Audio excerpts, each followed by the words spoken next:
নানান জায়গায় দাপট চালিয়েছে, দুষ্টামি নোংরামি করেছে, দুর্বৃত্তায়ন করেছে, তাদের অনেকে এখনো ভারতে আশ্রিত, খুব মৌজ মাস্তিতেই তারা সেখানে আছেন। কমরেড, বাংলাদেশি তরুণদের মধ্যে ভারত বিরোধিতা বাড়ছে কেন, কি মনে হয়? বাড়ছে, সেটা সত্য, একদম তরতাজা বিষয়টা, লুকোচুরির বিষয় নয়।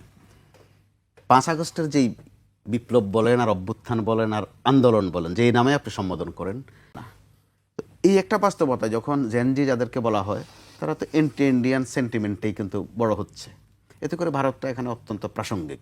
আবার ভারত যে কিছু সর্বশেষ যে ভূমিকা রেখেছে, আপনার মনে থাকার কথা, ডক্টর ইউনূস যেদিন শপথ নিয়েছেন ঠিক ওই দিনে কিন্তু ফেনীর ওই দিক দিয়ে পানি ছেড়ে দিয়েছে, অর্থাৎ ডিস্টার্ব করা যেটা। আবার একটা পর্যায়ে ভারতে যাওয়ার আমাদের বাংলাদেশের মানুষের একটা সিংহভাগ আছে যে তারা মাজার জিয়ারতে যায়, আজমির শরীফ জিয়ারতে যায়, আর একটা অংশ আছে এরা চিকিৎসা নিতে যায়। ভারত কিন্তু ওখানে দেওবন্দ, জি দেওবন্দে যায়। দেওবন্দেও যায়। আরেকটা অংশ আছে যে চিকিৎসা নিতে যাওয়ার একটা পর্যায়ে ভারত কিন্তু বাঙালিদের জন্য হোটেলে থাকা খাওয়া বন্ধ করে দিয়েছিল কয়েকটা দিন।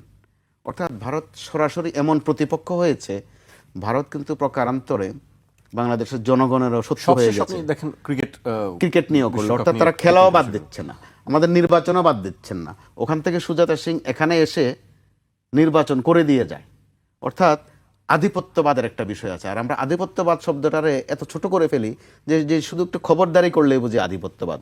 রাজনৈতিক খবরদারি, কূটনৈতিক খবরদারি আছে, এখন দেখা গেছে খেলাধুলায় খবরদারি আছে, স্বাস্থ্য শিক্ষা নিয়েও খবরদারি আছে। এগুলোর মধ্য দিয়ে ভারত নিজেও কিন্তু একটা এমন একটা সেন্টিমেন্ট তৈরি করেছে যে এখানে ভারত বিদ্বেষী একটা মনোভাব তৈরিতে ভারতের একটা সিংহভাগ ভূমিকা আছে তাদের নিজেরই। তারা প্রতিবেশী না থেকে আধিপত্যবাদ একটা আচরণ যেটা করেছে, যে কারণে আমাদের এই জেনারেশন স্বাভাবিকভাবেই ভারত বিরোধী। জামাত ইসলাম সেই সুযোগটা নিচ্ছে এবং নিবেই, সেটাই রাজনৈতিক দলগুলোর এক ধরনের কৌশল। সাবেক প্রধানমন্ত্রী শেখ হাসিনা কিন্তু গর্ব করে একবার বলেছিলেন যে ভারতকে এত দেয়াই আমি দিয়েছি যে আজীবন মনে রাখতে হবে। তাদের পররাষ্ট্রমন্ত্রী উপমা দিতে গিয়ে আর শব্দ পাচ্ছিলেন না, বলে ফেললেন যে আমাদের সম্পর্কটা স্বামী স্ত্রীর সম্পর্ক। হয়তো স্বামী স্ত্রী বুঝাননি, কিন্তু সম্ভবত তাৎক্ষণিক আর কোনো শব্দ পাননি। অর্থাৎ এই বিষয়গুলো আপনি চাইলেই মুছে দিতে পারবেন না। আবার মাঝে মধ্যে শেখ হাসিনার কিছু অডিও ফাঁস হয়, হোক ফেক বা জেনুইন যেটাই হোক, সেটা কিন্তু ভারত থেকে, যেহেতু তিনি আছেন ভারতে।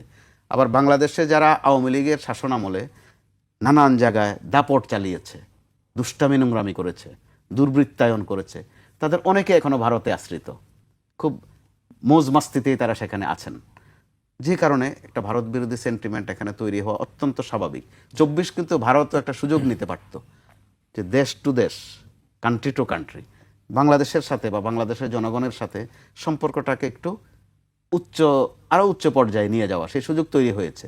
তারা সেই সুযোগটি কিন্তু এখন পর্যন্ত নেয়নি, যে কারণে এখানে ভারত বিরোধী সেন্টিমেন্টটা সম্ভবত আরও রান করবে যতক্ষণ পর্যন্ত নতুন কোনো